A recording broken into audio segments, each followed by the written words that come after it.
আসসালামু আলাইকুম এভরিওয়ান, আশা করি সবাই ভালো আছেন। আমি আজকে আপনাদের জন্য টমেটো সসের রেসিপি নিয়ে এসেছি। দোকানের মতো করে টমেটো সস বাসায় কিভাবে তৈরি করবেন আর এটা সংরক্ষণ করবেন সেটাই আপনাদের সাথে শেয়ার করব। সেই সাথে থাকছে পারফেক্ট টমেটো সস তৈরি করার জন্য কিছু টিপস। আমি এখানে হাফ কেজি টমেটো নিয়েছি। টমেটোগুলো ভালো করে পরিষ্কার করে ধুয়ে নিয়েছি। এবার এগুলোকে আমি কেটে নিচ্ছি। চেষ্টা করবেন এই মাঝের অংশটা, সাদা এই বোটার অংশটা ভালোভাবে ফেলে দেওয়ার জন্য। এই বোটার অংশটা থাকলে আপনি যখন সসটা তৈরি করবেন এটা খুব তাড়াতাড়ি নষ্ট হয়ে যাওয়ার সম্ভাবনা থাকে, তাই চেষ্টা করবেন এই মাঝখানের সাদা অংশটা ভালোভাবে ফেলে দেওয়ার জন্য। টমেটো সস তৈরি করার জন্য চেষ্টা করবেন টমেটোটা ফ্রেশ আর লাল টকটকে টমেটো নেয়ার জন্য। এতে করে আপনার টমেটোর সসের কালারটা অনেক বেশি সুন্দর আসবে। আমি টমেটোগুলো এইভাবে করে কেটে নিয়েছি। এবার একটা হাঁড়িতে আমি এগুলো দিয়ে দিলাম। আমার প্রায় মেজারমেন্ট কাপে 1 কাপ হয়েছে টমেটো। কেটে নেওয়ার পর দিয়ে দিলাম হাফ কাপ পরিমাণ পানি। এবার এটাকে আমি সেদ্ধ হতে দিয়ে দিব।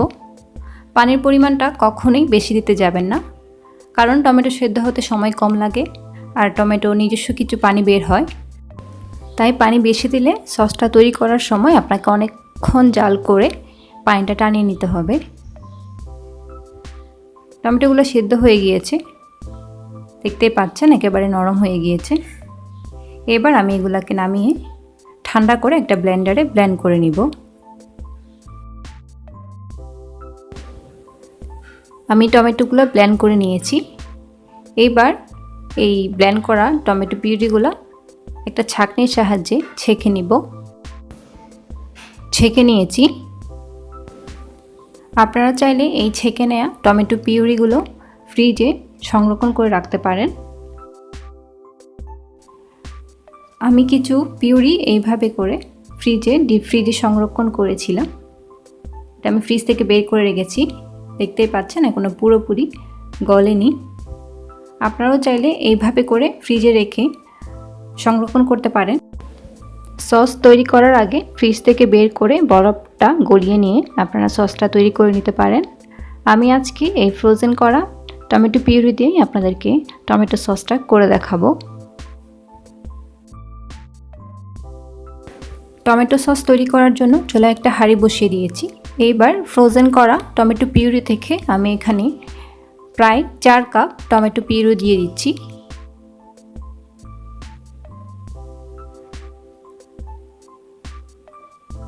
আর এখন যে পিউরিটা করেছি সেটাও দিয়ে দিলাম প্রায় 5 কাপ। এইবার ভালো করে জাল করে টমেটোর পানিটা টানিয়ে নিতে হবে। আমি যেহেতু এটা ফ্রোজেন করেছিলাম তার জন্য বেশি পানি জমে গিয়েছে। আপনারা যদি ফ্রেশ টমেটো পিউরি দিয়ে করেন তাহলে আপনাদের সময়টা কম লাগবে। আর অনেকক্ষণ জাল করার ঝামেলাটা অ্যাভয়েড করার জন্যই কিন্তু আমি প্রথমে বলেছিলাম সেদ্ধ করার সময় পানিটা কম দেওয়ার জন্য।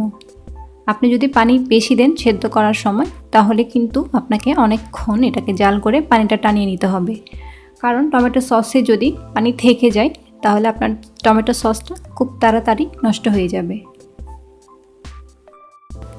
ভালোভাবে নেড়ে ছেড়ে দিয়ে টমেটো জাল করে নিচ্ছি। টমেটোর পানি যখন একটু টেনে আসবে এই পর্যায়ে আমি দিয়ে দিব 2 টেবিল চামচ চিনি।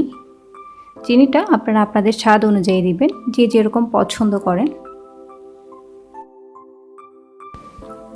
দিয়ে দিব হাফ চা চামচ লবণ বা স্বাদ মতো। এবার দিব 1 টেবিল চামচ লাল মরিচ গুঁড়া। এই লাল মরিচ গুঁড়া দেওয়ার কারণে টমেটোর সসের কালারটা সুন্দর আসবে আর সাথে ঝালও হবে। এবার দিয়ে দিব সাদা ভিনেগার বা সিরকা।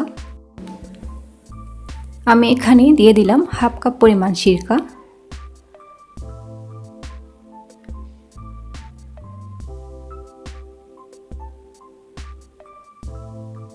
এবার এটাকে নেড়ে চেড়ে ভালোভাবে জাল করে নিব। চিনি, লবণ, সিরকা আর লাল মরিচের পরিমাণটা আপনারা আপনাদের পছন্দ অনুযায়ী দিবেন। কতটুকু মিষ্টি, ঝাল কিংবা টক আপনারা চাচ্ছেন সেটা অনুযায়ী আপনারা টেস্ট করে এর পরিমাণটা বাড়িয়ে কিংবা কমিয়ে নিতে পারেন। জাল করতে করতে দেখবেন এটা অনেকটা ঘন হয়ে গিয়েছে। আর এটাকে নাড়াটা বন্ধ করবেন না, না হয় তলাতে সসটা লেগে যাবে। এবার আমি দেখে নিচ্ছি এই সসটা হয়েছে কিনা। একটা পরিষ্কার শুকনা প্লেটে একটা চামচের সাহায্যে একটু করে সস উঠিয়ে নিয়েছি। এইবার এই প্লেটটাকে এইভাবে করে একটু উল্টিয়ে ধরে দেখবেন একটু পানি বের হচ্ছে আর সসটা এবড়ো থেবড়ো হয়ে পড়ছে, এটা স্মুথ না। তখনই বুঝবেন আপনার সসটা হয়নি, এটা আরও জাল করতে হবে। সসটা যখন ঘন হয়ে আসবে, এই সসটা অনেক বেশি ফুটতে থাকে, তাই একটু সাবধানে এটাকে নাড়াচাড়া করবেন যাতে করে হাতে টাতে পড়ে উড়িয়ে না ফেলেন। আমি আবারও আরেকটা প্লেটে আর একটু সস নিয়ে নিলাম। এবার দেখতে পাচ্ছেন এই সস থেকে কোনো পানি বের হচ্ছে না, তার মানে আপনার সসটা এখন রেডি। এবার আমি চুলাটা বন্ধ করে নিয়ে এটাকে খুব ভালোভাবে ঠান্ডা করে নিব। সসটা কিন্তু খুব ভালোভাবে ঠান্ডা করেই কোনো বক্স কিংবা বোতলে নিয়ে নিতে হবে। আপনি যদি আপনার সসটা অনেক দিন ভালো রাখতে চান তাহলে কিছু জিনিস মাথায় রাখতে হবে। আপনি যখন এই সসটা তৈরি করবেন এটাতে অবশ্যই সিরকাটা দিতে হবে। সিরকা দিলে সসটা অনেক দিন ভালো থাকবে। আর আপনি যেই বক্স কিংবা বোতলে এই সসটা নেবেন সেটা অবশ্যই ভালোভাবে ধুয়ে এটাকে মুছে নিতে হবে যাতে করে কোনো পানি না থাকে। পানি থাকলে আপনার সসটা কিন্তু বেশি দিন ভালো থাকবে না। এই সসটা আপনারা 3 থেকে 4 দিন বাইরে রাখতে পারবেন, আর যদি ফ্রিজে রাখেন তাহলে 4 থেকে 5 মাস এটা ভালো থাকবে। আমার আজকের এই সস রেসিপিটা আপনাদের কেমন লাগলো অবশ্যই আমাকে কমেন্টে জানাবেন। ভালো থাকবেন, সুস্থ থাকবেন আর আমার জন্য দোয়া করবেন। আল্লাহ হাফেজ।